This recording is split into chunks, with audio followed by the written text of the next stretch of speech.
मेरो अनुरोध छ नेपाली जनता दाजुभाइ दिदीबहिनी सबैसँग यो राष्ट्र एक भएर बसोस्, यो राष्ट्रमा शान्ति छाओस्, यो भाइ भाइमा फुट नआओस्, धर्मको नाममा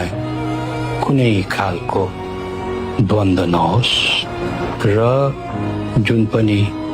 पिचमा जाँदाखेरि मेरो प्रार्थना नि जहिले पनि त्यही हुन्छ कि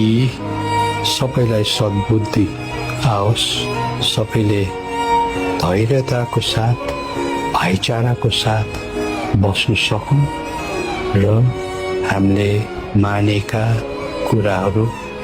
र चाहेका कुराहरू सबै परिपूर्ति होस्।